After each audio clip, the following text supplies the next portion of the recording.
A warm welcome to you all. Thanks for joining us on our live this morning. My name is Tante Azal, and I have Mariam Oke in the studio. Mariam, you're welcome. Thank you very much. Good morning, Tante. Good morning. I love the look.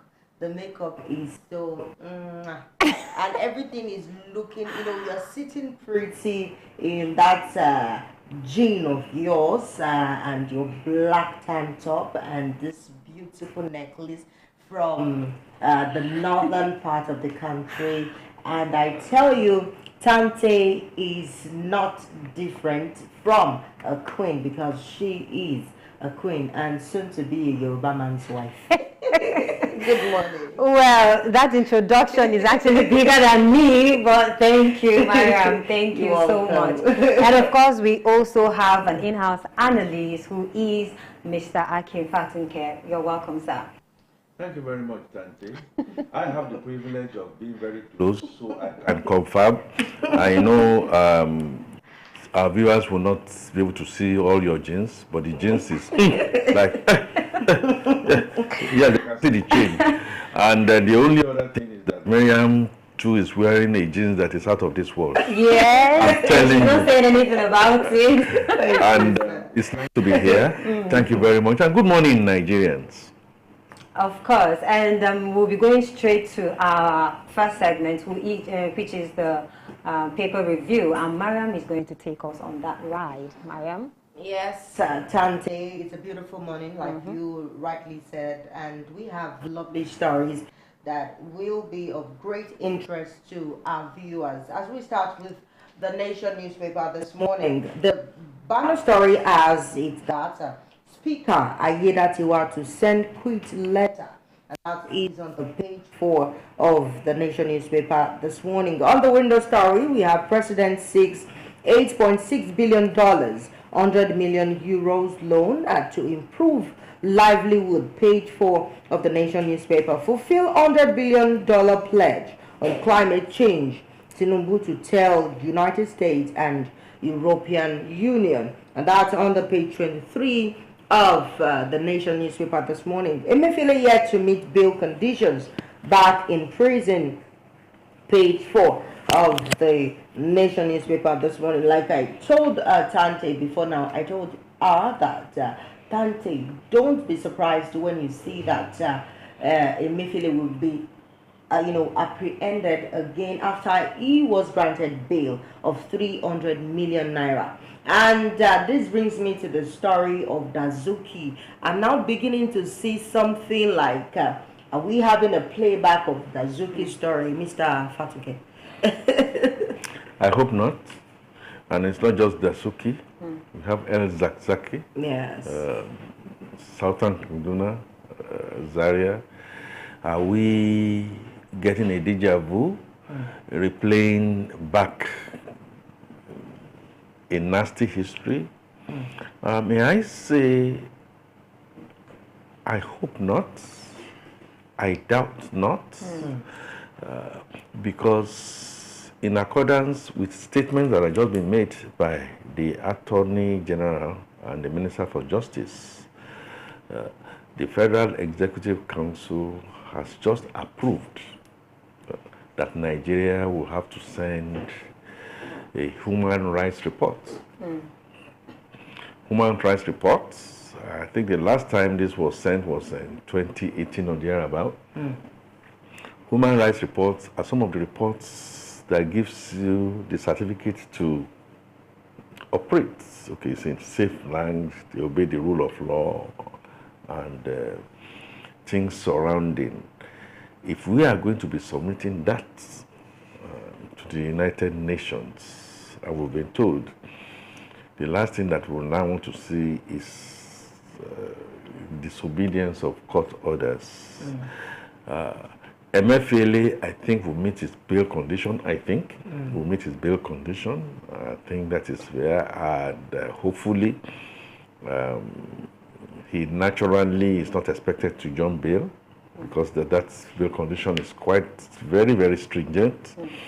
And if it's not going to jump bail, if there are any other reasons, extraneous reasons, Rule of law and communication tells that people must be told why the court order that has released him is not being effected. All we hear, like you read, is that it's not able to meet up with the bail condition. I hope and I pray that that is met up with very, very quickly. We must not get back into the DSS or the SSS or the police getting to the courtroom and then rearresting him, or let's allow these things to go. We are virtually in the month of December, today being 2 days shy. In some 17 days, 18 days, the whole world is looking at Nigeria in respect to a December 15 declaration by the Supreme Court, barring last-minute changes where a pronouncement is going to be made on the Nnamdi Kanu and stuff like that. The whole world is looking at us. If Nnamdi Kanu is not going to be released, we must know why he should not be released. And if the court now again for an umpteenth time says he should be released, the present federal government of Nigeria owes it as a duty to make sure that they release. So we begin to sift all this chaff. I mentioned El Zakzaki, likewise. You mentioned Dasuki, of course, likewise. Is that saying that these people don't have a case to answer? No, one is not saying that. But honestly, no matter how, it has to be within the rule and the ambit and the letters of the law. Okay, so we are moving forward let's quickly look at the Nigerian Tribune newspaper this morning, where we have this window story as Niger Republic. Okay, Niger. Yes, Niger. Sorry. Niger Republic Northern Centers ask ECOWAS to lift sanctions, urge Tinubu to restore electricity supply, task military junta to roll out transition plan, release Bazoum, and that's on the page 30 of the Nigerian Tribune, the newspaper this morning. I have also Tinubu seeks NAS approval for $8.6 billion, 100 million euro 2022-2024 borrowing plan. Page 2, 4, and 8, because we have the subsequent story as we can build $1 trillion economy in 10 years. President says, I bear no grudge against media practitioners. He adds, and again, that's on the page 2, 4, and 8 of the Nigerian Tribune newspaper. Ekiti government sues Chef Dami's pastor, demand 10 million naira damages. That's a lovely and funny story, though. Page 21, while she was trying to, enjoy the benefits from the Guinness World, Guinness book, and she's been like, okay, let me just do something different, and she started doing something that should not be done, and that's actually robbed the name and in fact the face of Nigeria in the mud in a way. That's my own perspective of the story, and I think the government is doing something great by calling for the apprehension of Chef Dami's pastor. Minister of Power to prioritize metering, distribution, transmission, infrastructure, and that on the page 7. So, Sean Wolf of Bomosho to get staff of office December 19, page 30. The traditional ruling system and pure governance in Nigeria needs to be looked into critically. Alleged procurement fraud, Emefiele yet to meet bail conditions. Court adjourns hearing to January 2024, and that's on the page 28 of the Nigerian Tribune newspaper. Senate passes 57 billion naira police trust fund budgets. That's on the page 2. Oshoba to chair Olamiti's book launch on Thursday. That's on page 30. When you have people that have done something that I will say negatively impacts the country, and now coming to write something for us to read, well, this is Nigeria where all sorts of drama unfolds. I'm going straight to the Guardian newspaper this morning. The major story as it's that After $3 billion crude deal, additional ones against resource-backed debts, and that's on the page 6 of the Guardian newspaper this morning. Tinubu seeks Senate's validation for $8.6 billion, 100 million loans approved by Buhari governor. Jega asks lawmakers to prescribe cross-carpeting by politicians. Wants INEC unbundled. We do not really have stories on the Guardian newspaper this morning, so I'm moving straight to the Vanguard newspaper this morning. I have the window story as military onslaught forced 160,000 terrorists to lay down arms. Zulum, Vanguard newspaper. Alleged fraud. Emefiele not owner of firm awarded 1.2 billion naira contract. This is coming from a witness at the court of law. Pensioners' assets in domestic foreign stocks up 59.6% to 1.5 trillion naira. I would love that Mr. Fatuke talk about this pensioners' assets, but we do not really have time. We'll put that into the major discussion. Imo DPO officers to face sanction over alleged escape of suspected rapists, page 11. Controversial judgment. We will do our best to reform justice sector, AGF, and that's on the page 9 of the Vanguard newspaper. It's possible to grow $1 trillion economy in 10 years. Tinubu appeal court affirms Fubara as Rivers governor. And on sport, Pesero's time runs out as technical committee ready to weigh acts. And that's all I have on the Vanguard newspaper this morning. Moving straight to the Punch newspaper. The Punch newspaper this morning. I have federal government backs CBN. Investors rush for mega bank stocks. And that's on bank recapitalization. That's on the page 19. As the federal government says, we must address banks' capital adequacy to grow economy. Investors inject 110 billion naira in UBA, FBNA, Zenith Access, others stock in 2 days. Federal Capital Territory Police nab suspected murderer, kidnappers, robbers recover arms. And this is a very beautiful and interesting story. Boko Haram terrorists to be aired 11 Borno loggers. That's on the page 25 of the Punch newspaper. Again, Emefiele face to perfect bill. EFCC opens 1.2 billion naira trial, and that's on the page 26. Cool scare. 34 declared wanted. ECOWAS team arrives. Sierra Leone. Supreme Court. NJC screens 22 nominees. Candidates face DSS, others. Justice Kekerieku, head screening panel. Tinubu may get list by Friday, and that's on the page 2 of the Nigerian Tribune newspaper, the Punch newspaper this morning. And it is so interesting that the federal government is giving the Supreme Court a great privilege to screen people that will handle things that comes from the judicial sector in Nigeria. And having NJC screen 22 nominees and candidates facing DSS is something interesting. Or Mr. Fatuke, do you have something different from this? Of course, something interesting. That's the way it should be according to our constitution and rule books, giving them a free hand.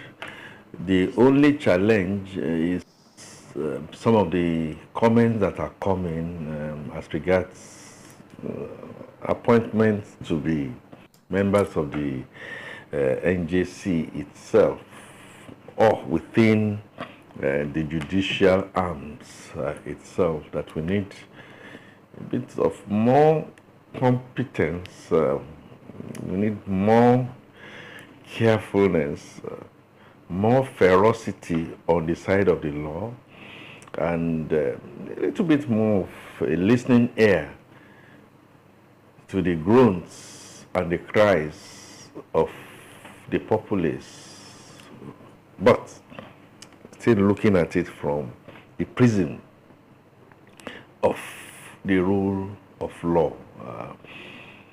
Mr. President appoints at the top according to how our constitution has been laid, and quite a number of these justices that are now being screened.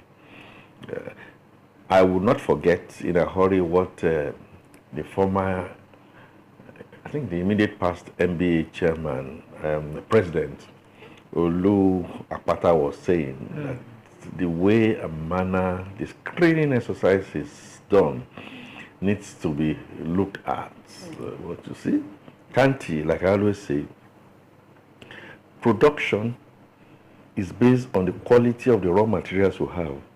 You can't want to now be doing production based on whims. If the input raw material is not of good alloy, then you have a golden chain. Coming into the judicial system, the Miriams of this world will qualify as a lawyer and she wants to be a company lawyer, company law, because she thinks that is where bread is buttered. And me that I'm talking to, you know, before she butter her own bread, I'll be looking for jam, and you know, so nobody wants to go through. And so we have now left that aspect to maybe the second tier or third tier. We also have that in civil service. We also have that in police. Everybody wants to japa and go do certain things, do masters and become a professor. And then we now leave these people who now have moved up the ranks. And so when the time comes to our point, it has to be from that raw material that has come. But we are now saying the reforms should not be that academics, professors, learned people, so we can get back into the era of the Eshos, the Okutas, the Nikitobis of this world, Akiola Agudas of this world. These are people who are gone through the ranks, you may say, but who are philosopher kings. They are well researched and they do all the things that needs to be done. So NJC has an opportunity. I agree with you, Miriam. That's the way it should be. They should be very dispassionate. Can we just have something like this or make use of this approach while appointing our ministers? Of course. The idea is to get competence, but at the end of the day, spread. So, if we have 36 states at the Federal Capital Territory, we have to find a way, according to the Constitution,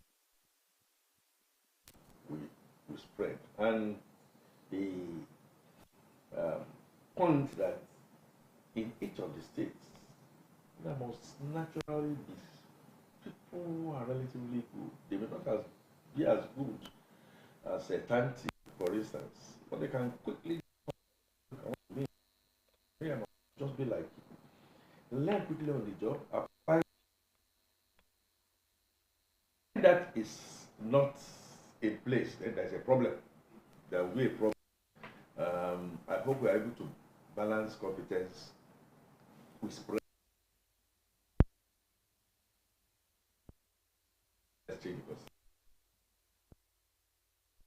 Because if I should take up the business stuff,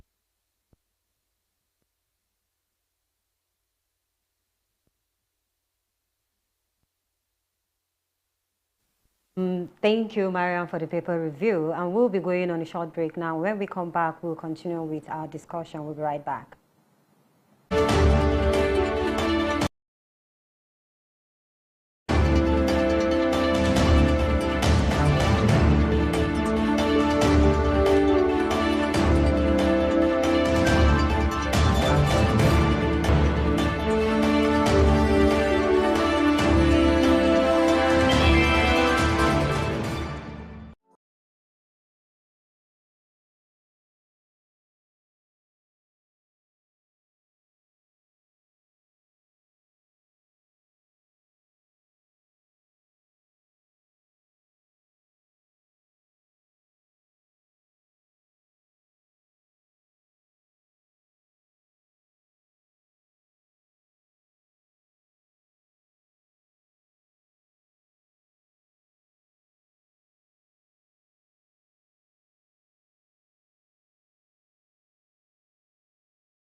Hello and welcome to Live News. The immediate past Minister of Youth and Sports Development Chief Sunday Dare, the federal government of Nigeria has taken punitive action against the sectarian. Nigerians have expressed fear over the possible shutdown of businesses and job losses. See, things are just going higher every day. For the fact that going from here to Ombalin Day before was at 300, but now is at the high side of 700, 800. The subsidy costs us trillions of naira yearly. Such as a vast sum of money will have been better spent on public transportation, health care, school, housing, and even national security.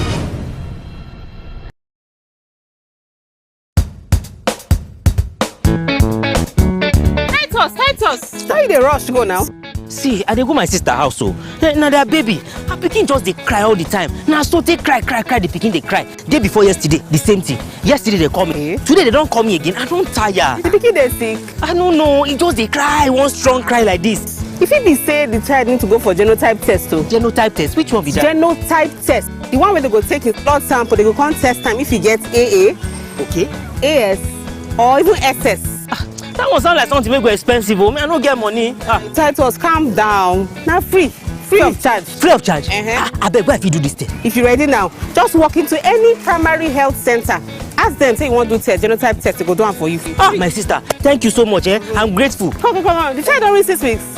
Now 4 weeks this child be. Okay. Make sure not do one before 6 weeks. Before 6 weeks? Yes, 0 to before 6 weeks. 0 to 6 weeks. Free of charge. Okay, no problem. Thank you very much. I'm grateful. God will bless you for me. Thank you. Okay. This message now from the Center of Excellence for Sickle Cell Disease Research and Training, University of Abuja and Novartis.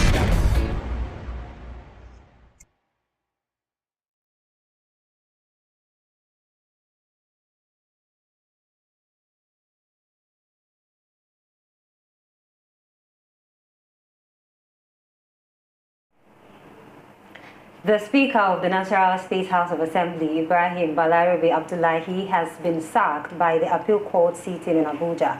The appeal court on Tuesday declared Ibrahim Abdullahi Saad of the People's Democratic Party as the authentic winner of the March 18, 2023 speakership election in the state.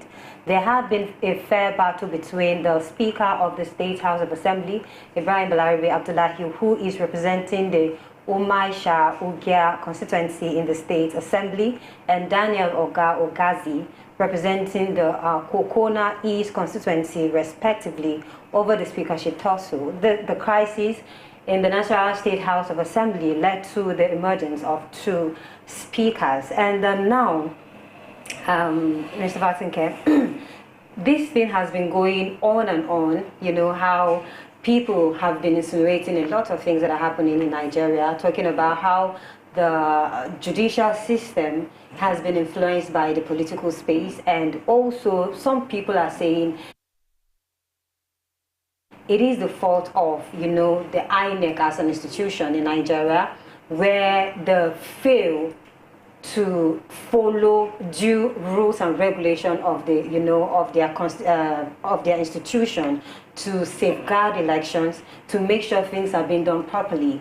And a lot of people have been talking about how this is actually a time for INEC to redeem themselves, but still they have said, in fact, now everything has gone even from bad to worse, allowing the government to influence them according to how some people see it.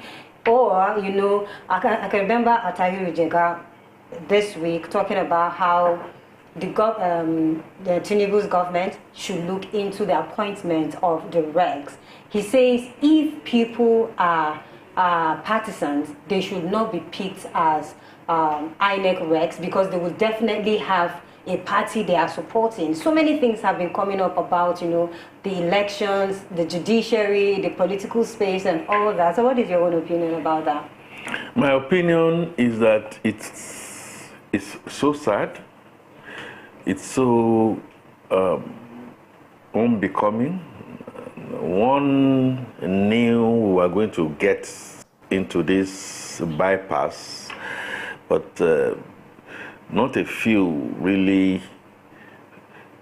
predicted that we will be marching in a marshland. And when you march in a marshland, what you do is you sing from what you have read out from the Nasarawa State. And please don't let us deceive ourselves, not just in Nasarawa State, covering the whole of Nigeria, eroding the kind of trust deficit. It has always been there. Trust deficit into that arm of government that we call the judicial arm. But Tanti, I am also a bit careful where I get myself into a situation where I will allow the pot to call the kettle black. Both are black, or eventually we get black anyway, if care is not taken. I am in sync with Professor Atahiru Jega, who is crying out again from the trenches that we need reforms urgently. Long before him, the wise reports on judicial reforms that were just kept in the shelf saw today, virtually yesterday, and had given our penchant for not wanting to be very democratic in our ways, we may end up in these shameful, shameless situations where political parties will now become harlots that will be jumping from one political bed to another political bed, and then in the process will be making statements that go to the court. We are going to meet you at the court. We know what you are going to say at the court, and we know what we are going to say. Oh, come on. That is not only untidy, it's also very shameless. So, whilst we are where we are, what should we do now? I always make the prescription of late Professor Dora Akunyili, who, when we got into a particular bypass in our nation's history, not too long ago during Yaradua's time, came out on national television, then as a minister, to now then say, we as politicians, we should be morally, ethically kept enough to raise our hands and say we have made a mistake. And if we have made a mistake, let's stop. Raise our hands, say we have made a mistake, apologize as much as we can, and then begin to make restitution. The way we seem to be going now is that we make a mistake and we're putting mistake upon mistake, and at the end of the day, this is most likely to sink our them all crazy. You know, I always say it's them all crazy. Yes. Like what we pretend to practice as democracy. It's most unfortunate. I also believe, like you are insinuating, that the reforms, okay, let's look at institutions, okay. You made a statement just now that did not time enough for INEC to reinvent itself. Quite right. But if you garbage in, sometimes you have to garbage out. And if a man is virtually hungry, and you decide to put food near him, and I said, if that food does not belong to you, don't look there. Just continue to look straight. He keeps on getting hungry. The temptation will be too much for the person that has the food. Even if the guy says he's not going to eat, you just throw it on his or her face. What I'm trying to say is, not trying to make an excuse, I think we need a total reform and reorientation of our governance in a way like Professor Akunyili, to raise our hands and say, look, this is not working for us. We need to come back to it. The OIS report, please can we retrieve and have a look at it again? The confab report, can we again look at it? Because elements of it needs to be looked at. And Mr. President of the Federal Republic of Nigeria, whereas then he said he did not agree with those, Buhari said we're going to put it on the shelf.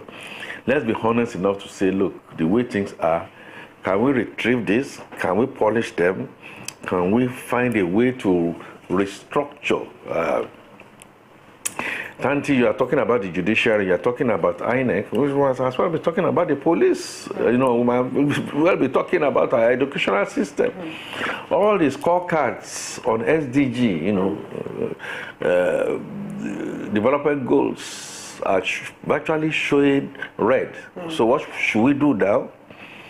Is it possible for us to have men and women of honor who are sunburned, who will look at it and say, look, I will turn my back and make sure whether the jury or de facto things seem to be favoring me now, I'm going to step down to make sure I do the right thing. Between the two speakers that have emerged there, they know what the right is, they know what the wrong is. I also learned that there are two speakers that have emerged in Rivers State.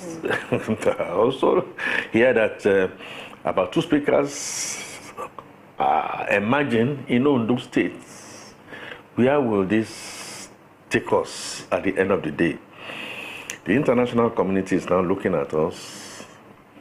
Our president is junketing around, trying to look for foreign direct investment, and people will now look at him and say, back home, things are not looking the way they should look. But we have an out. I already mentioned the human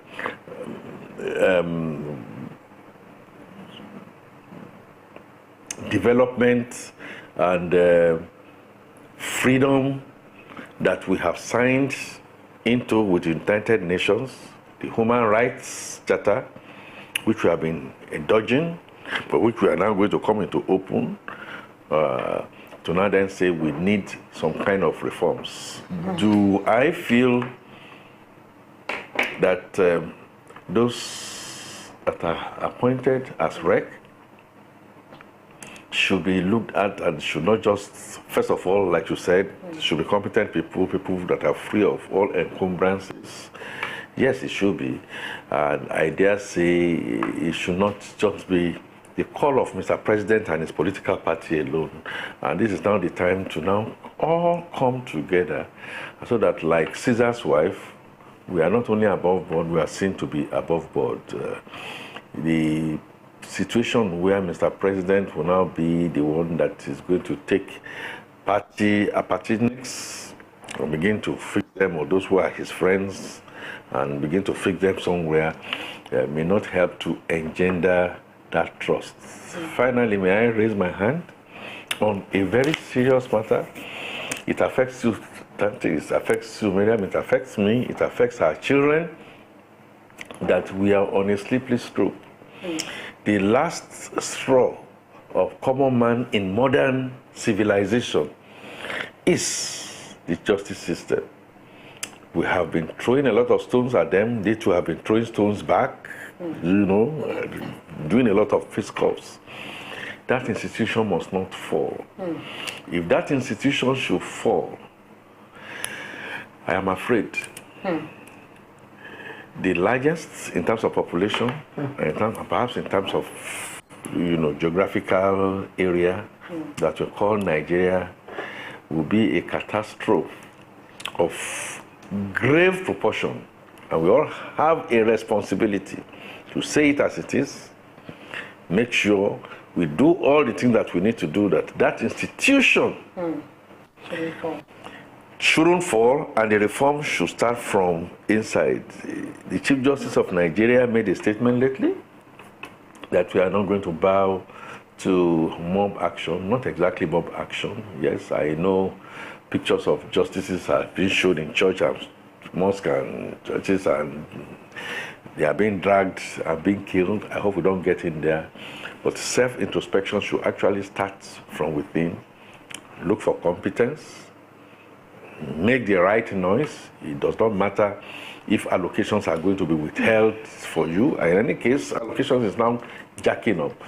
That institution, MUST, must not fall, and will have a responsibility. But talking about reformation now, you've been talking about, and other people too have been talking about how, you know, all our institutions need a reform. Do we think, or are you sure that in Nigeria, the way things are going now, we can have a total reform in all our institutions? Because we can see how, let's talk about the elections now, how some of these leaders, or people we call leaders, act when they fail. So now, would you say if the person actually was the person who won, will the interest of common man be his own interest? Because we can see how sometimes the power tussle is like a do or die affair, and we now say we want people that are competent. We want people who want to come to the space and do what is, let me say, the bidding of the people. Do you think that actually reformation can really take, a total reform can actually happen in Nigeria? That it's going to be very difficult for me to sit in front of you and say that I believe it's going to be total. It can't be total. As a matter of fact, we needed to have been accelerating, no matter how small, assuming that we have even accelerated a little bit. We are still in the quagmire. Huh? To now compare to where we are retrogressing, the measurement is retrogression and its attitude. There are 3 planks that modern societies thrive on: equity, justice, and fair play. Tanti, there is nothing I can do.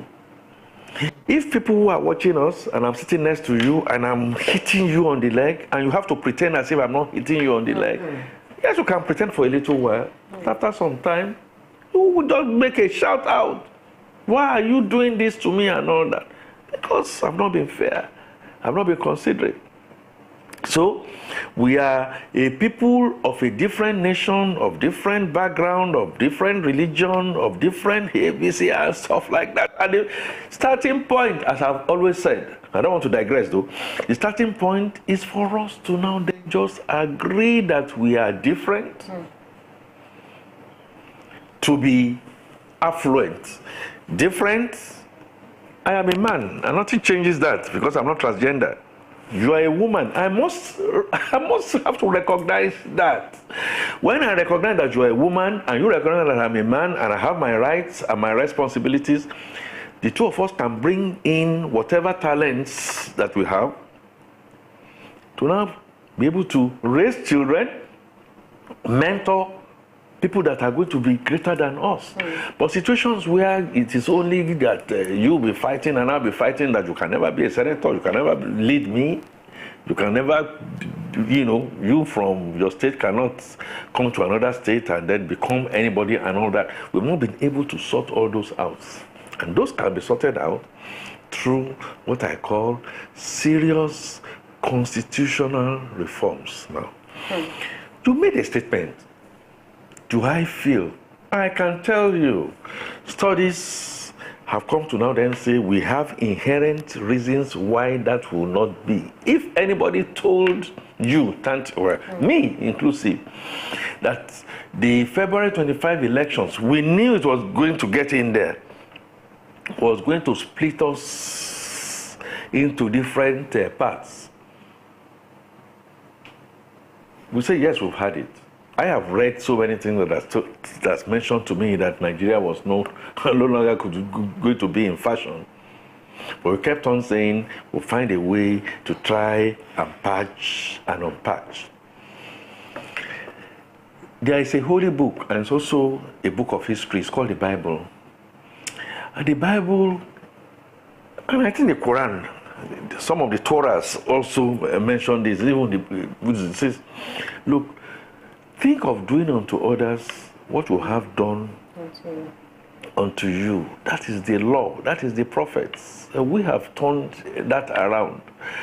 Let us recognize the fact that not only is it that we are different, but in our difference we have capacity and capability to those reforms, in fact, the first thing that will not even make it happen 10%.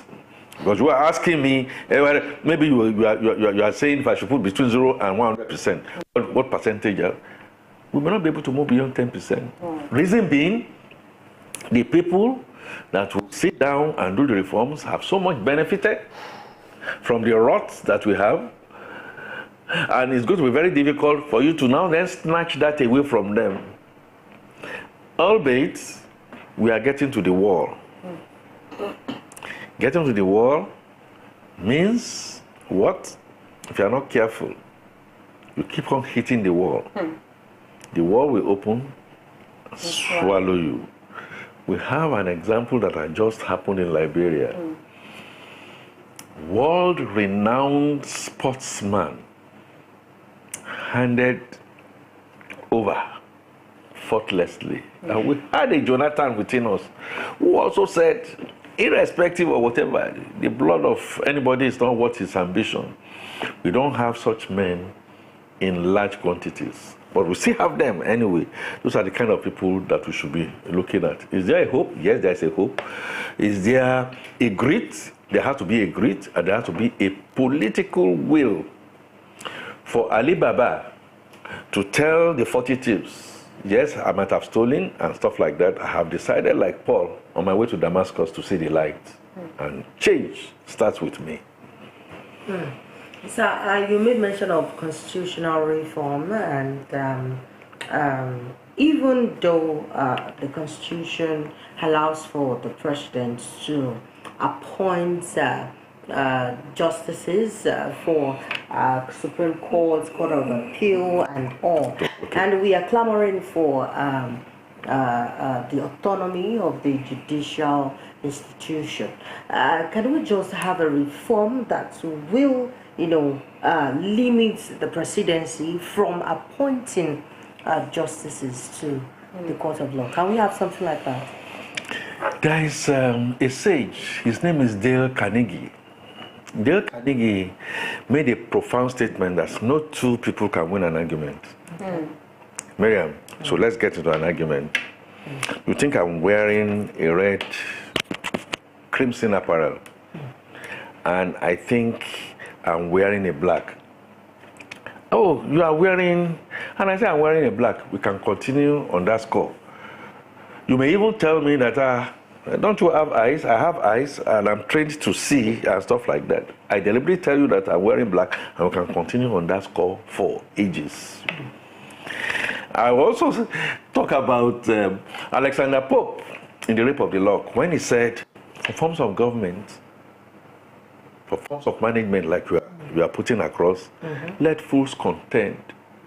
Whatever is best administered is best. In other words, you can have a totalitarian government, the one that would look at you and... But when it becomes totalitarian, it becomes humanist, and it brings a lot of competence, it's okay. But when you have a democratic system, oh yeah, he's this and all that, and then he goes back and he begins to do things that, in other words, I'm saying, everything rests with the mind. The constitution that we are operating has not given that Mr. President the utmost right that you are asking for.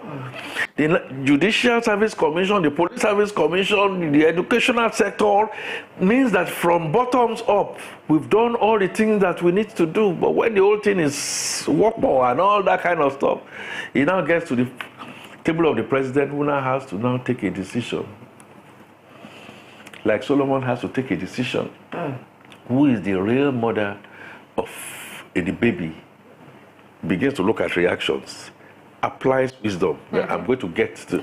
Most people don't have time to apply wisdom. I'll just say, let me just see whatever it is. This is the kind of person I trust, and what have you. If the National Judicial Commission, all those people that are supposed to do all the things that they need to do, as it's done in the US, we may not have much of the kind of problems we have. But I also agree with you that when you are in an emergency situation, you apply what you call first aid. First aid is not the best of medics, but first aid helps you to maybe stop the bleeding, somehow.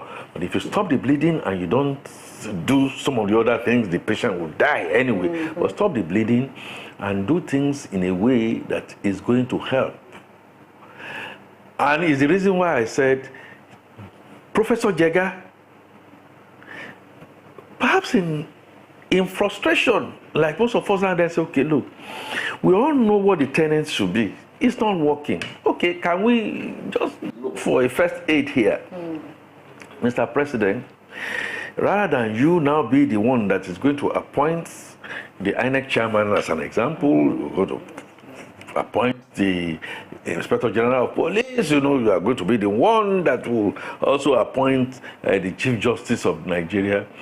Can we have a kind of a consensus whereby Tanti's position is here, your position is there, some other person's position is there? Can we now then just have a consensus in a way that the Chief Justice will say, look, based on all the facts available to me, I think Tanti will be the better person to occupy that position. You are not likely to say no, because you went through all that kind of process. The mindset, and that's why I think Mr. Onilu's position, job is well cut out for him. That the orientation, the fact, I think Tanti was making an allusion to this. If you lose, there's going to be another time. If you win, you don't necessarily now then say you are the Lord and Master. Call people around, even if they say they disagree with you, the only cure will be capacity, competence, character, and consciousness. That is not going to be the time that you now then say you want to be buying cars or you want to be doing things like that and stuff like that. That's not the time. If you all have agreed that we are going to go through a famine period, that's not the time I want to be seeing the kind of, I hope I'm not going to be shaking the table here. That's not the time that we are going to see Miriam will now be coming in a jeans that, Miriam, where did you buy these jeans now? Say, oh, no, we are all fasting and you are in this kind of jeans. It doesn't help. So that brings me to this very question now. Looking at different events, now in the political space, you have different events unfolds from the local governments to the ministries to the state government and all. And you talked about Miriam wearing something that is expensive when we all should be, going through the economical reforms and all of those things. Now, I see that not just me, myself, I feel that people are saying that men, guarding or paddling the canoe of our nation are not really concerned about what we go through. And looking at our institutions, the ministries, the parastatals and all are so weak, and the autonomy we clamor for and all.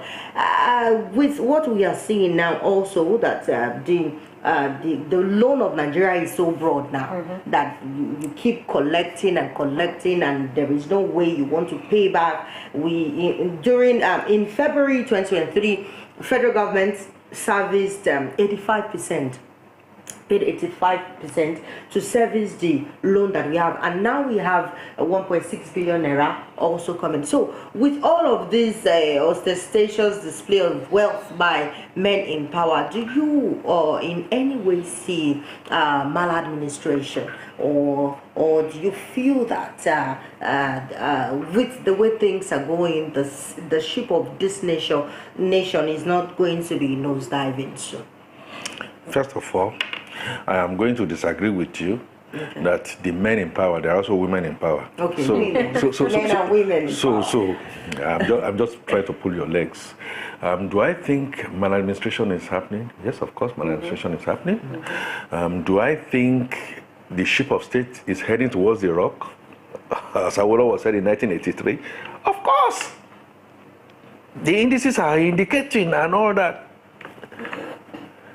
How many people do you have in the house waiting for you now on your meager salary to now depend on what you are going to do in December? That's an indication that things are just not moving on. Do we have the educational sector in comatose? Do we have the jackbars? In what area can we say that we are doing anything right? Now, when Coca-Cola was going to come to Africa, 2 marketers were sent out. The first marketer came, and then he came into the Sahara Desert and said, these people are going to need a lot of what is going to happen? I said, but the place is too hot. I'm not going to rail back to headquarters. That I don't think Coca-Cola is going to sell here. The other came and said, with the kind of scorching sun that we have in here, look, bringing a Coca-Cola there, even if they are doing internecine wars, if whatever it is, before you see an oasis to get water, there's going to be a catch in there. 2 people look at the same problem, saw different perspective, and saw different solution. They assessed the whole thing, and then they said, the man that said there's a lot of risk here, let's move into that market and go and see how we can retrieve. Is the name that is called Hope. Coca-Cola, not just in Africa, all over the world, but in Africa, even when people are fighting, whether it's Boko Haram or no Boko Haram, when you say, you understand the point I'm trying to make there. We have, take it or leave it, it does not matter how you assess the person that is the president of the Federal Republic of Nigeria here, whether by crook or this and that, has had to be under and decide that, like that marketer, that there is hope. And we must find a way to rectify, even if it will mean a 9-month pregnancy of pain, suffering, the baby will eventually come out, all things being equal. Now, rather than continue to agonize, let's find a way to organize in a little way, so that we can now then begin to see light at the end of the tunnel. You come, I come, we all come together to be able to now then find a lot of the things that are the potentials that we should get in there. But Miriam, you're also right, commonsensically. If I put myself out there that that's what I want to do, you must see me as somebody who have low-hanging fruits. That you must not be seen to be talking about yachts. You talked about the loans that you also mentioned. Let's ask ourselves the questions. Those loans are necessary. They must be taken if properly applied. Now, will they have the character to properly apply the way it should be applied? That is where you and I should not be debating. The one that they took before, I know that, okay, the other one that they took, they said they are going to begin to buy cars. National Assembly will begin to buy cars. How are we sure that what we are taking is not going to go into consumption? Are they going to be strict? African Development Bank gave 1.5 billion to help shore the Nigerian economy, and say you took some reforms that is going to be very, very hard and difficult. We are going to give you this concessionary loan, 4% moratorium of 8 years, as long as you apply them to the commanding heights, manufacturing, safety and security, marine economy that you said, and stuff like that, and we begin to now then get results. But if it's going to now then be that all what we are going to hear at the office of the First Lady is going to take some billions and all that kind of things, it's not looking right at all. I am saying on the same spot or the same subject, we can apply using our common sense like that marketing guy. We have a potential there. We need to get in there and not, we have a potential there and then just sit down and then just continue to waste. We have a spending problem, there's no doubt about that, and we must rectify. We can rectify that right now. All right, we are still talking about the maladministration, and we have some of the sectors that actually directly been affected by, the maladministration. And one thing is, we know how the Japa syndrome is actually because of, let me say, is the effect of some of the things that are happening wrongly in Nigeria that has made some of the professionals in Nigeria thinking that they would have to go out and look for a greener pasture or a better life. And the government has been crying that Nigerians should stay back and, make this country a better one. But we have, you mentioned, you agree to the fact that there is a maladministration going on now. And how can the government actually, make this thing more easier? Doctors have been going out, and the government has been saying doctors don't go out. Now, to me, is the most concerned thing, which is lecturers going short in the country. We are looking for lecturers, and lecturers are japai. Lecturers are leaving the country because they want to go out and have something better for themselves. How can we really, make things better for Nigeria? We've been talking about the effects, the bad things, and before we go on this very segment now, we'll have to look for how the government can actually make things better so that these people can find peace, or can find what they are looking for in Nigeria so that they can be able to stay back. I will start with you. Okay. I'm a prophet of sorts. If you know what I saw in my dreams about you, you'll be scared.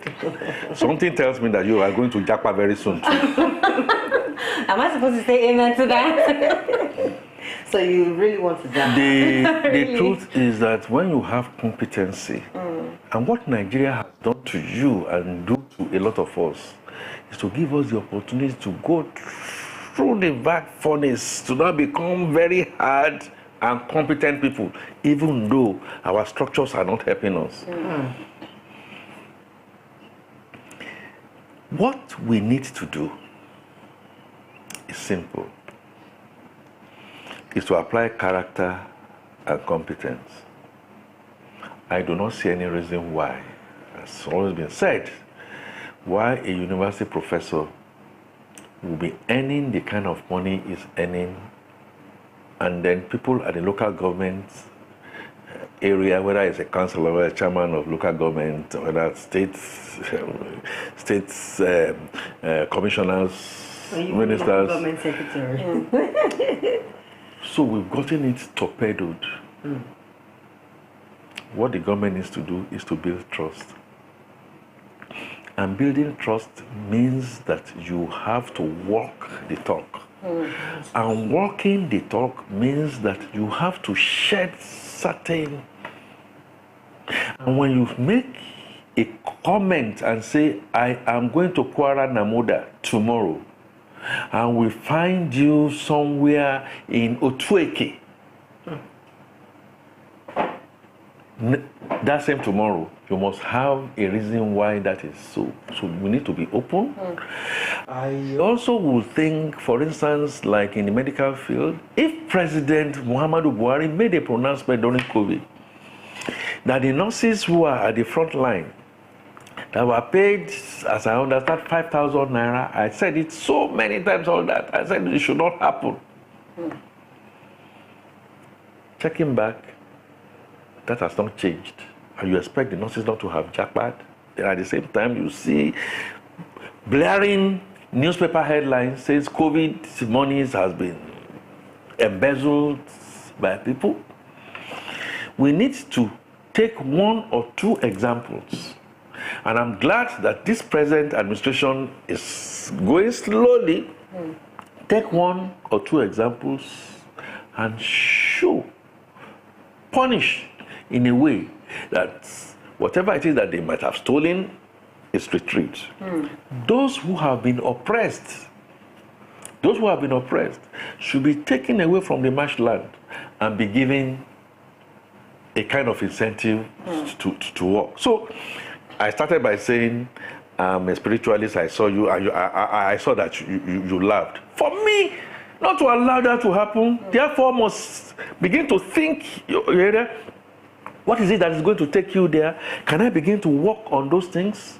It's not necessarily money. Can I make you much more comfortable? Can I tell you that, look, I'm going to be going on under singlet as a man to do away with ostentation so as to enable you and give you? Should I begin to now look at you and give you a national award for you to now then say you have 20, 30 people that I want you to be mentoring? You feel great about it.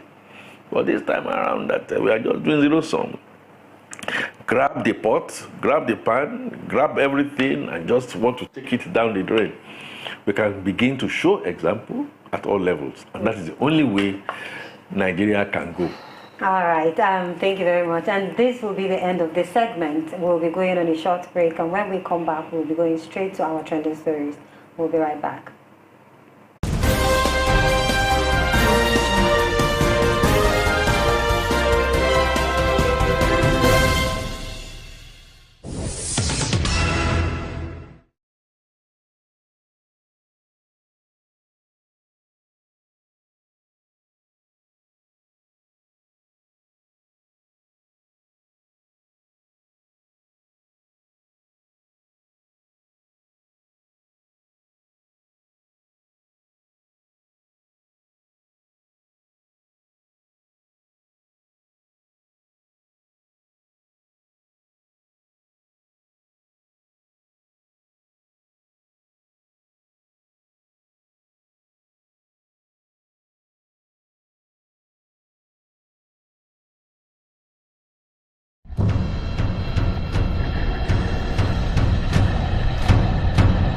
Hello and welcome to Live News.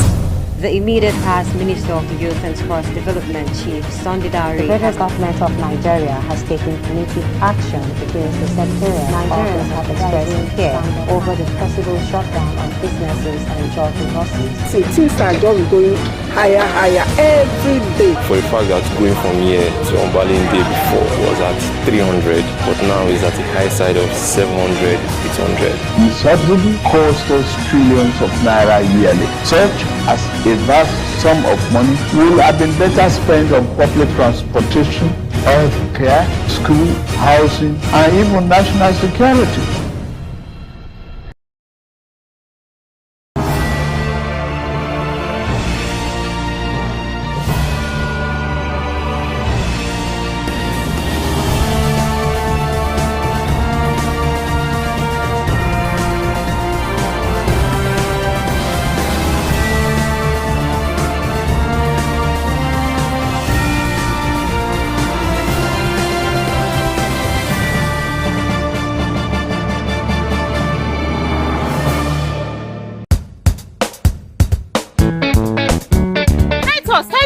Why they rush go now? See, I dey go my sister house, so now their baby, her pikin just dey cry all the time. Now so they cry, the pikin dey cry. Day before yesterday, the same thing. Yesterday they call me. Today they don't call me again. I don't tire. The pikin dey sick. I don't know. It just dey cry, one strong cry like this. If it be say the child need to go for genotype test too. Genotype test? Which one be that? Genotype test. The one where they go take his blood sample, they go come test time if he gets AA, okay, AS, or even SS. That one sound like something make go expensive. Oh, man, I don't get money. Titus, calm down. Now free of charge. Free of charge? I beg, where if you do this thing? If you're ready now, just walk into any primary health center. Ask them, say you want to do test, genotype test, they go do one for you. My sister, thank you so much. I'm grateful. Come on. The child only 6 weeks. Now 4 weeks this child be. Okay. Make sure not do one before 6 weeks. Before 6 weeks? Yes, 0 to before 6 weeks. 0 to 6 weeks. Free of charge. Okay, no problem. Thank you very much. I'm grateful. God will bless you for me. Thank you. No.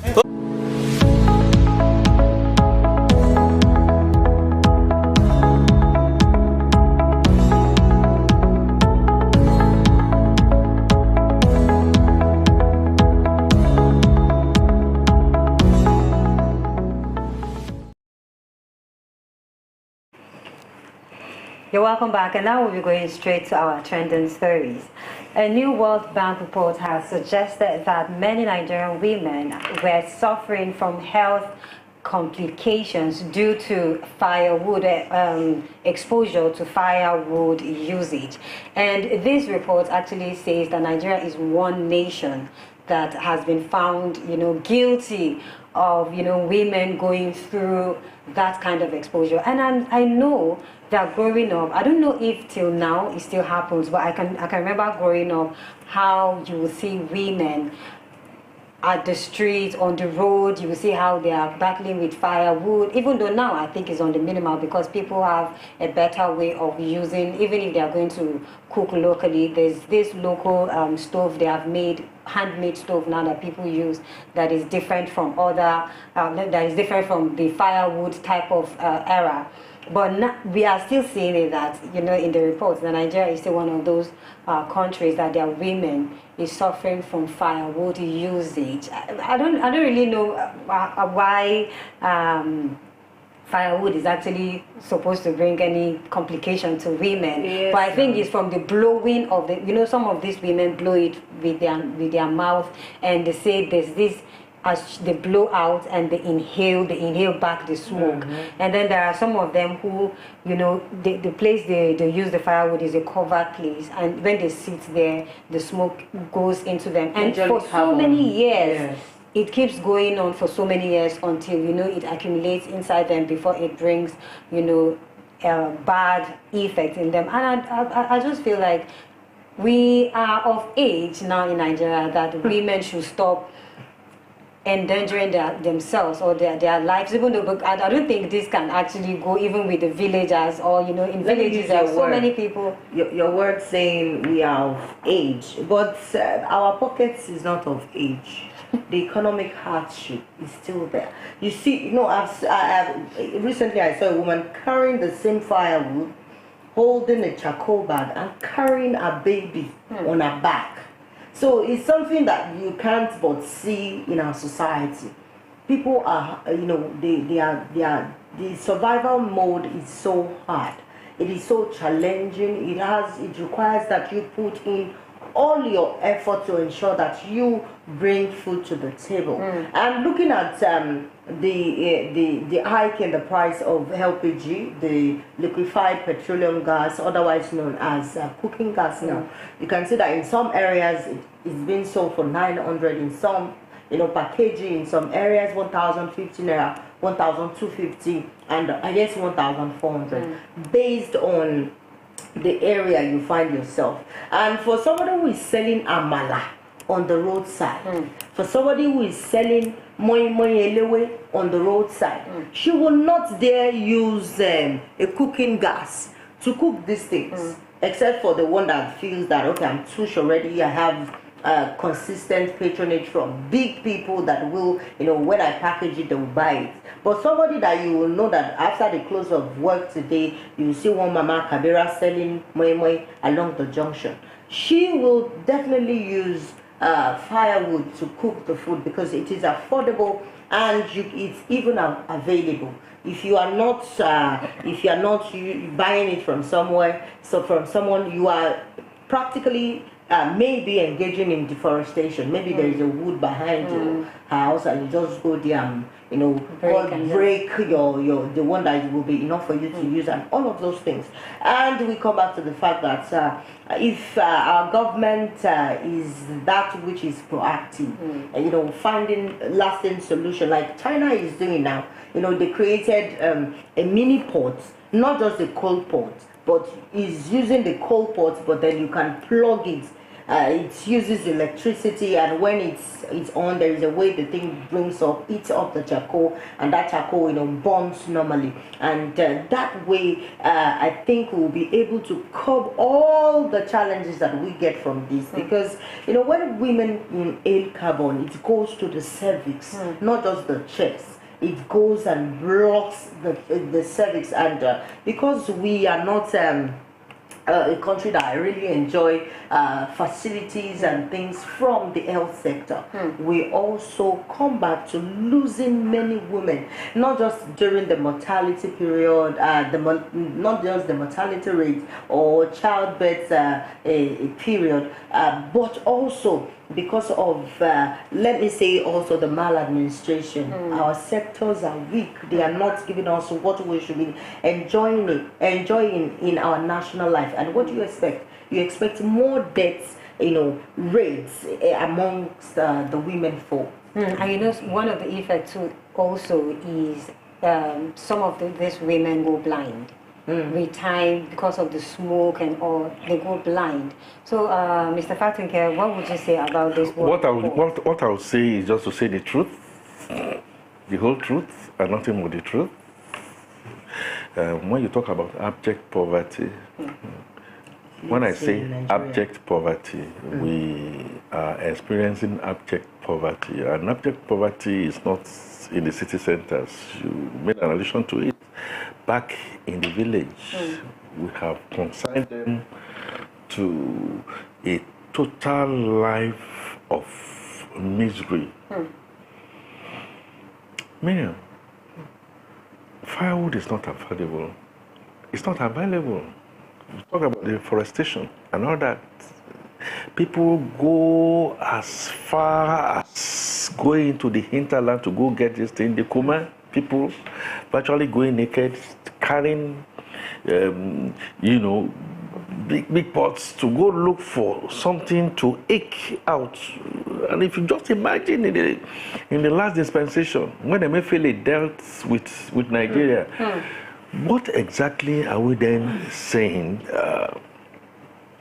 Fistula issue, cervic issue, we don't have, there's no education, and yet we are producing, for whatever reason, such women will still produce 4, 5.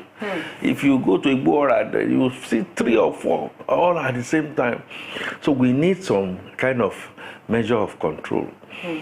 The office of the Minister of Humanitarian Affairs, the office of also women affairs, should now be such that we should replicate up to level of states.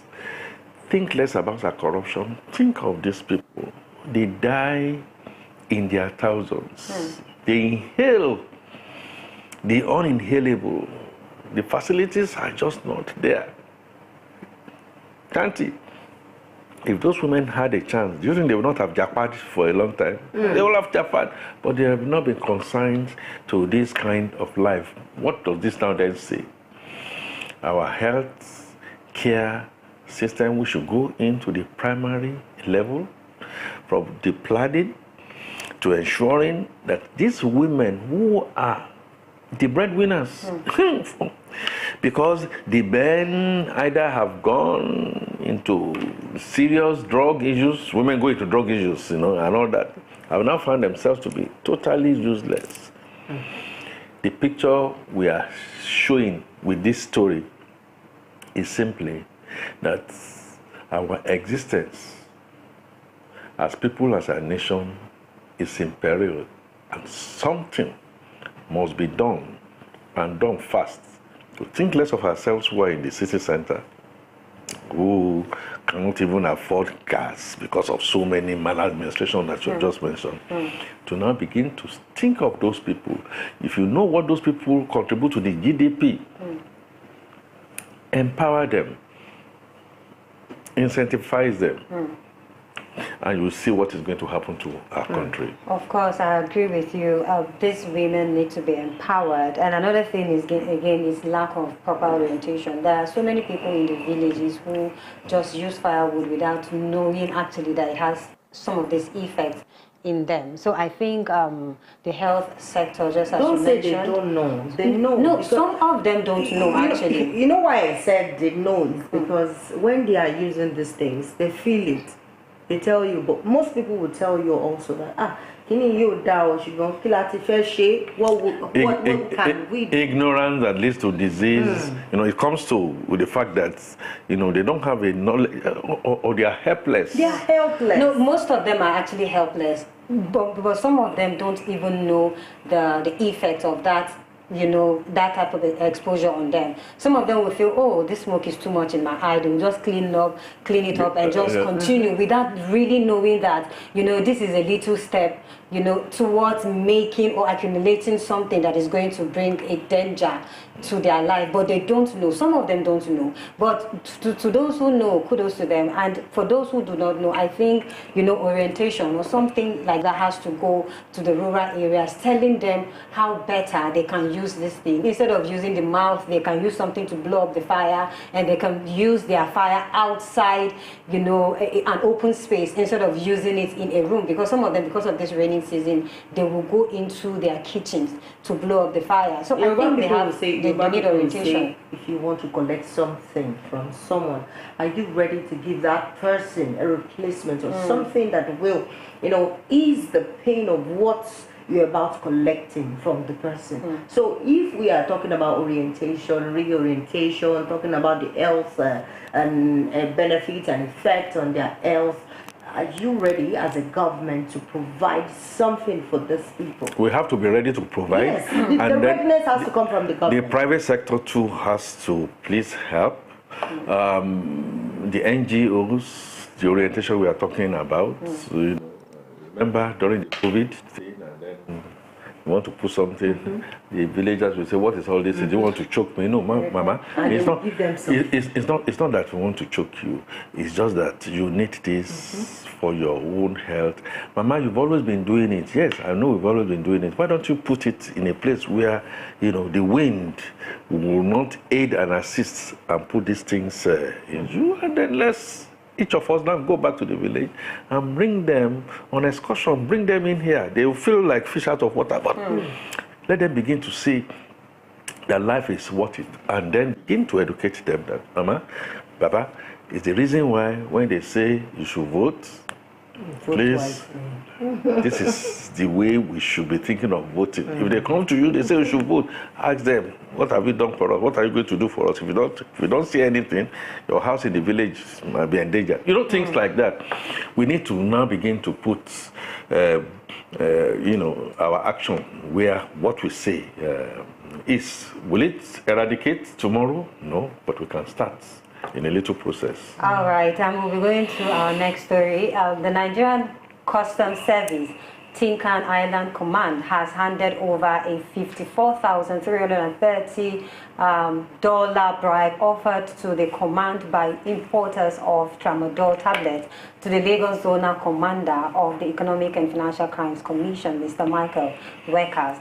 The command announced this in a statement on Tuesday. The Customs Area Controller in charge of the command, Dara Nadi, while handing over the money, reiterated that the zero tolerance for corruption stance of the Controller General of Customs, Adewale Adeniyi. He explained that the imported tramadol tablets were falsely declared as electrical appliances valued at over 856 million naira, while the bribe was offered to compromise officers. And right now, I want to understand, how did it get to the extent that money was actually even collected in the first instance, Mr. Fatinke? Money is collected every day. As we are speaking, money is being collected. I don't even know if Miriam is putting something on there for me to shut me up and all that. But on a serious basis, money is collected even now. You ask, how comes it the people that are trying to corrupt the system? Ribadu was at the throes of being corrupted seriously, and he had to hand over. If you do not get them to bring it, or you show whatever it is, I'm afraid to tell you that many people have lost their lives. Because, no, I cannot collect bribe and stuff like that. Oh, you cannot collect bribe. They find a way to do away with you. Now, when we see those examples of people who do things like that, those are the kind of people that we should promote. Those are the kind of people that should sit on the table with Mr. President by way of being honored. A lady, this one was not bribed, saw somebody else's money at the airport, and she handed over the things. Do you know people from our village and people from our household? They said they are going to go to church, that there must be a spirit in her that is spirit of poverty. So we have this mentality of not wanting to reward those we need to reward. I'm happy that has happened. I am happy that it should not just be a way out. Remember that customs, or is it immigration or customs guy in the north of Nigeria that was going to stop the smuggling of trucks taking. And the guy was taken away and all that, and then maybe the wife and the children would not say, Papa, Mama, who told you that Nigeria is worth dying for? Right? But Nigeria is worth dying for. Because little drops here and there is what is going to sanitize. We must pick out that guy. Mr. Adeniyi must pick out that guy, bring him out, encourage him, and ensure everything that supports him. The whole world sees that good action and good character pays. Mm-hmm. All right, talking about good action and good character, the mother of an alleged wanted thug in Kano State on Tuesday handed her son over to the State Police Command. The police had earlier promised a 500,000 naira reward for whoever found the wanted thug, identified as Hunter Daba. The State Commissioner of Police, Mohammed Gumel, made this known in a statement signed by the Command's Public Relations Officer, SP Haruna Abdullahi, and issued to newsmen on Tuesday. The statement reads that Hunter Daba brought himself in the company of his mother and his topmost former rival, now bosom friend, Abba Burakita, leading him to the police command. This is actually in rare occasions where you will see, someone's mother, someone who actually, gave birth to somebody, and they are looking for the person. You will now come, say, okay, this is my son whom you are looking for, who is actually a criminal, a terrorist, somebody you have been looking for. It is actually, we have been talking about reform, and you mentioned that it has to be from within. It has to start from you thinking that you want Nigeria to be better. And I think this woman has done something great, bringing her son to the police station. Something commendable, something worthy of, giving a reward for that, because it's not easy for a mother. So is it that they're going to give her the 500,000 naira? I hope it's not all due money though, but I know it's something commendable. And if it were to be from my own tribe, people will say, what kind of a mother are you? Why should anyone, hand the son over to the police? But I think this is something if other parents can actually learn from this good act of a great mother that she is. Miriam, yes, sir. So let's start, okay? So let's start from here. Let's go to all women. Let's go to all Nigerians. We see snippets of this kind of things happening. We should be singing the praise of this woman. We should not only be singing the praise of this woman, then let's bring her out and let the whole world and herself see that there is a benefit in what she has done. She should be given not only special award, the son should serve his or her time and be restituted so well that he can come and begin to now tell this story and begin to replicate it. My point is simple. Now that we have seen this good example, I'm happy you are doing your bit. You saw it and you are doing your bit. Can more women do likewise? If the president of the US or the president of any of these is visiting Nigeria, can we have this woman come? Can we have this woman come and say, see what this lady has done? I am sure, despite the fact that you see us in very different bad lights, in your country, not many people are like that. Those are the kind of ambassadors. Let her feel the sense. We should not send her back so that people will not now be saying, I be money and all that kind of stuff. We must continue to promote things like that. If it's going to be just a Noah that will save fellow humankind by the example of what he did, then that is what we should be promoting. Again, Tante, can you think and imagine what Nigeria, starting from the ward and the local government that this woman comes from, and Nigeria, can you think of how we can change the shape of human relations around by making sure that we promote it? But perhaps it will just go a bit down the drain, unfortunately. So we need people that are thinkers, and we need people that are exemplary to be able to bring that out. Thank you. Thinking about needing people who are exemplary, I hope after maybe if she gets rewarded, some women will not just start patronizing the police station for no reason. Because you know Nigeria, any little thing, we take advantage of it. Yes. So I hope, at the end, some women will not just start packing their children to the police station. And I also think that women won't wait till their children are declared wanted. Mothers of cyber criminals should go out deliberately, willingly, submit their children to the police. That you have to, take charge and ensure that we have less of incidents. In an avenue of openness, and then when you have children that have drug-related issues, people who have some kind of, problems mentally and all that kind of thing, we always say, look, come out and let's say it. Those are the kind of people that we should promote. All right, and this is how far we can go on the trending stories. We'll be taking a short break, and before we come back, I hand you over to Mariam, who is going to be taking us on the business report. We'll be right back.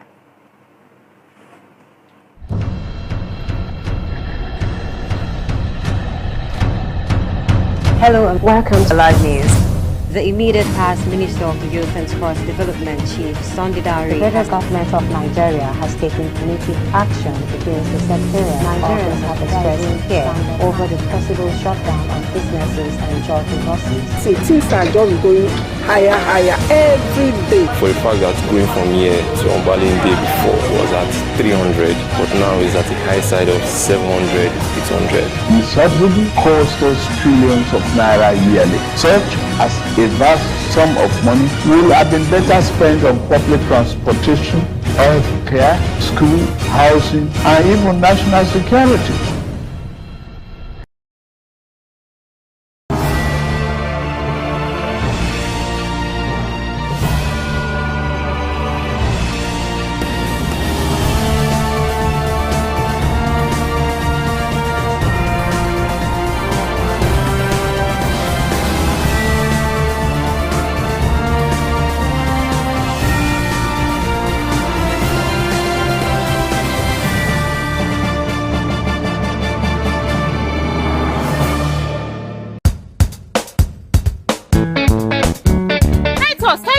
Why they rush to go now?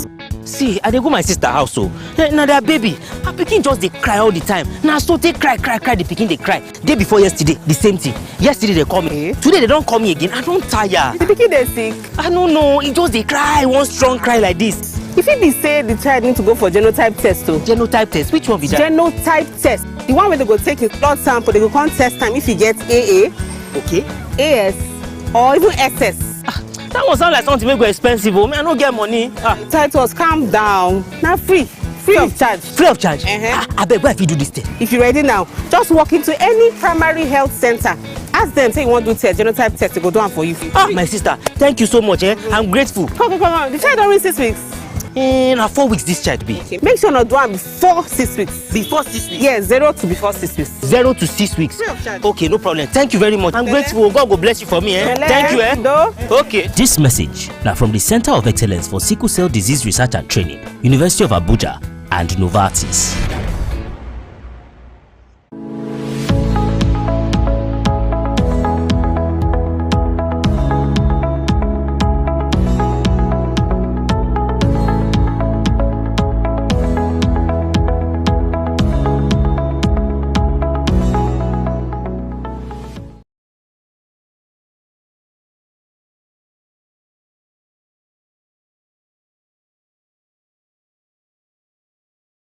My pilot. Welcome to the business segment. Let's quickly look at the exchange rate for $1 to Naira at Lagos Parallel Market, otherwise known as Black Market, as it sells currently for 1,160 Naira, and you can buy it for 1,155 Naira. Please note that the Central Bank of Nigeria does not recognize the parallel market, otherwise known as the black market, as it has directed individuals who want to engage in forex to approach their respective banks. And moving forward, as part of its commitment to generate employment opportunities and bolster micro, small and medium enterprises, the federal government, in conjunction with some philanthropic organizations, secures $200 million, according to a statement by Temitola Adekunle Johnson, the Senior Special Assistant to the President on MSMEs and Job Creation in the Office of the Vice President.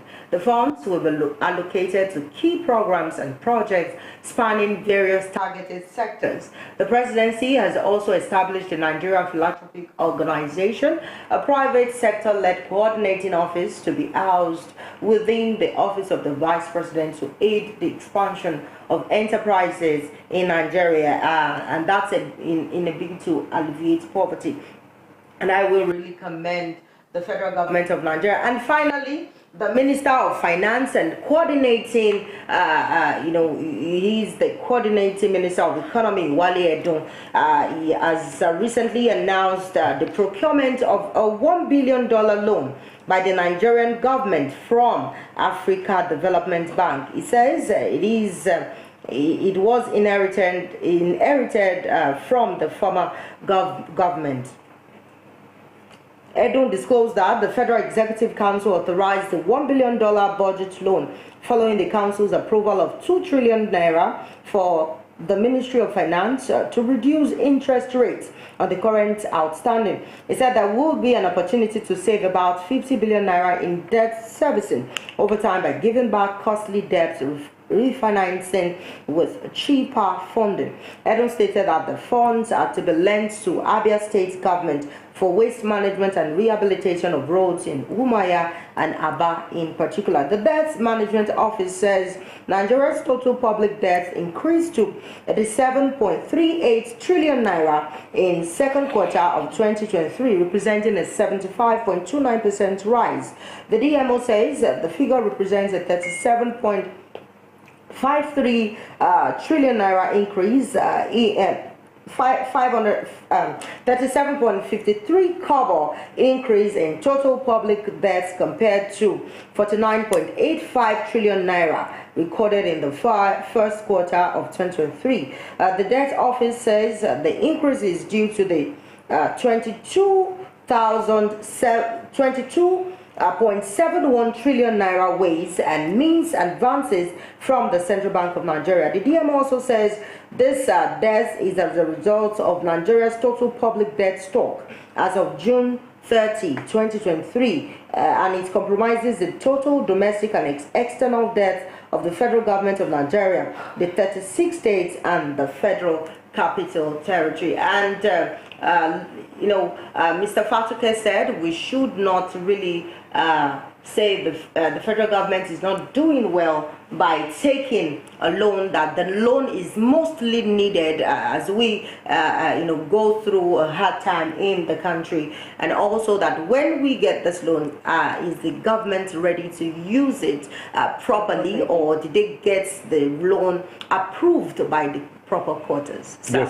Yes, it has to be, and they don't have a choice. Let me say right here and now that we must be seen to be getting loans to support production, and whether it's in marine and transport and railway, we are here and there.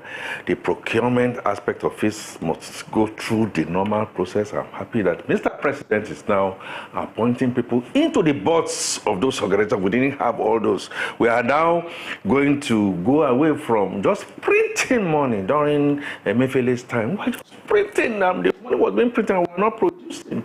That again is not good. The last that you mentioned, refinancing to make sure that our loan stock is restructured for more cheaper loan. 50 billion to save.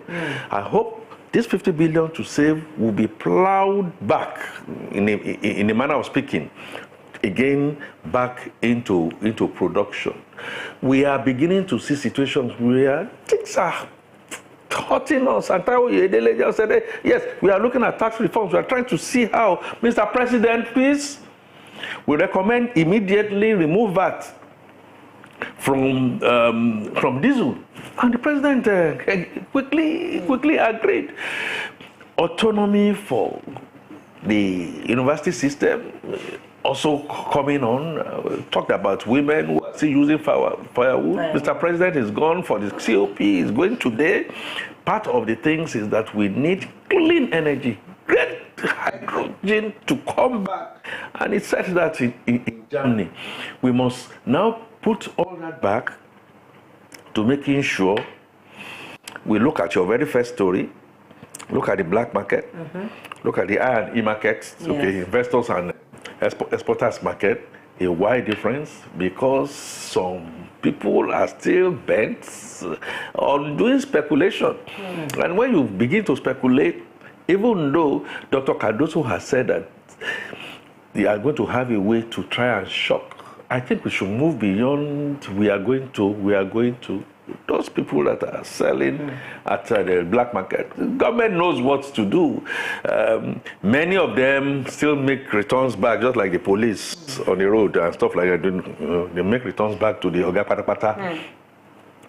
Nigeria can work if we all put our hands together to be free and fair and equitable, and then restructure this country in a way that our individual talents will be brought to bear. Nigeria belongs to all of us, north, south, southwest, southeast, north central, northeast, northwest.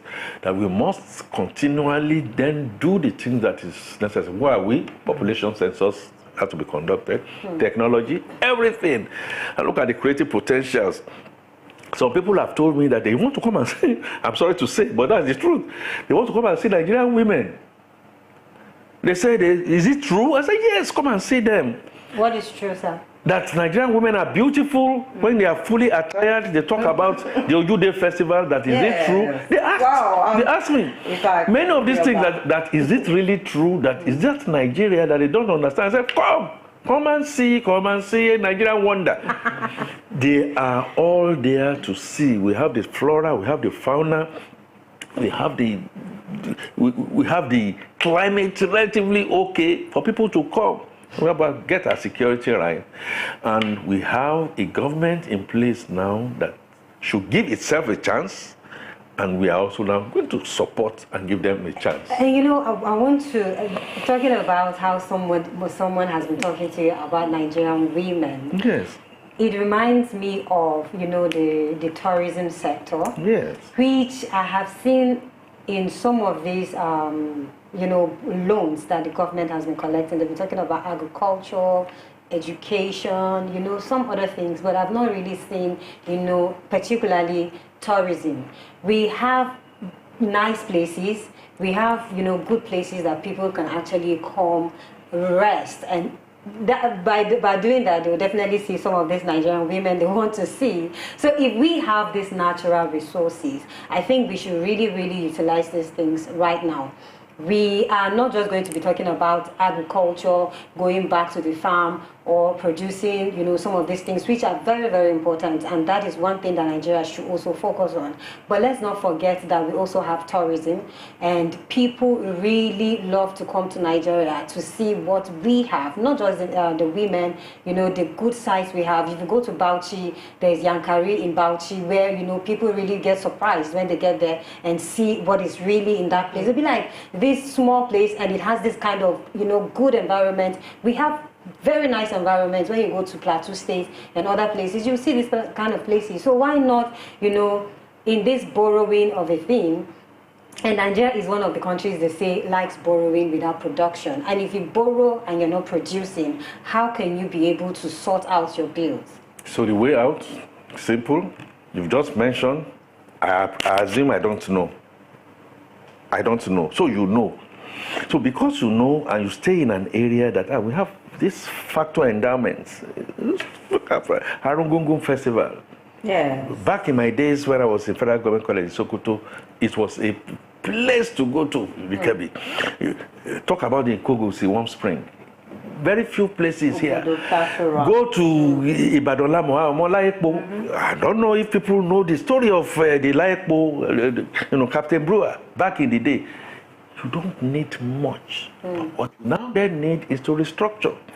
So you, belonging that area, to be given the capacity to go develop, get things together in there.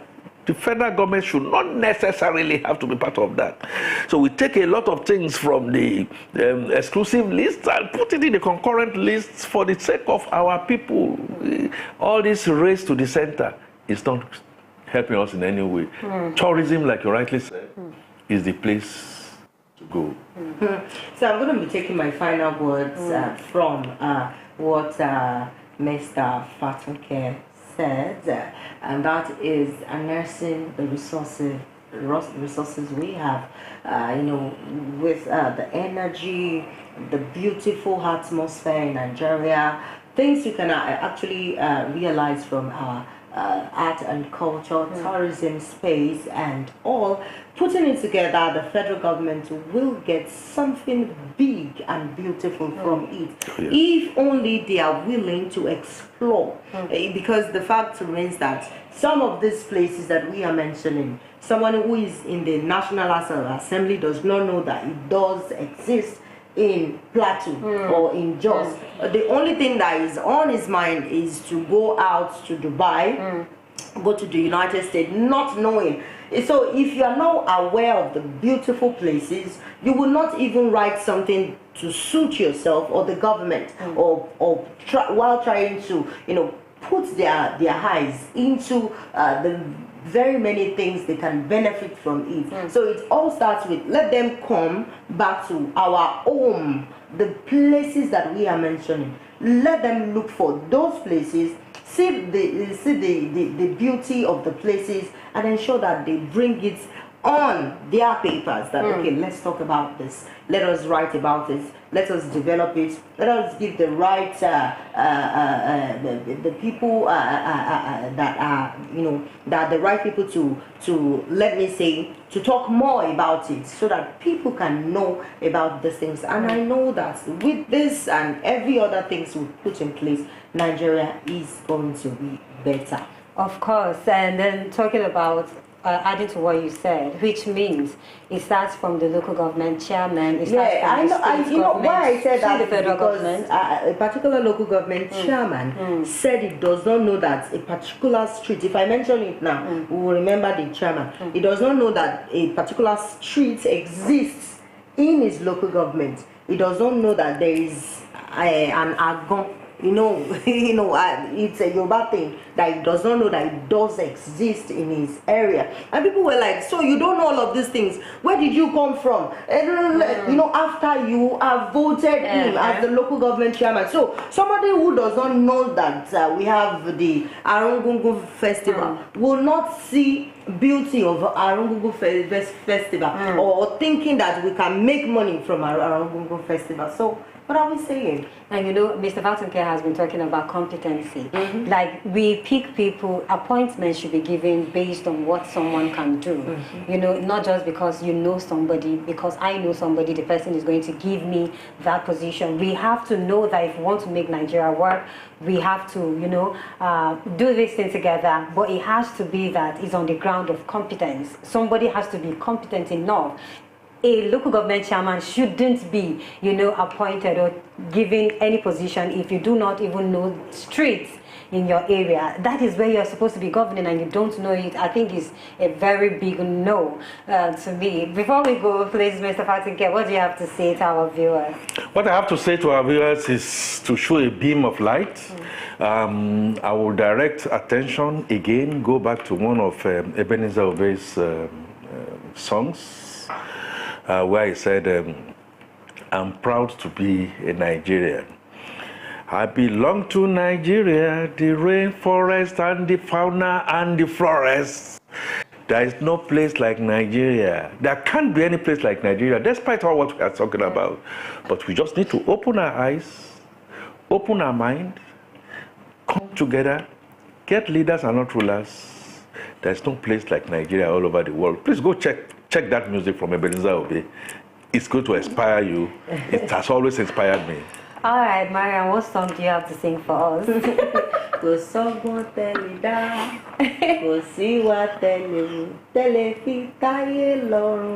Obey song. That's another Obey. The government is trying, but they cannot do it alone. So you have to support this administration so that we all will enjoy ease in our national life. All right, the song I want to sing right now, nobody should laugh at me. I don't know the lyrics, but I have to sing it because everyone is singing. Nigeria go survive. Africa go survive. Nigeria go survive. Nigeria will survive. Nigeria has to survive. Beno Mario Gate Mbanefu. Yes, Nigeria will survive and we shall survive. Thank you for that song.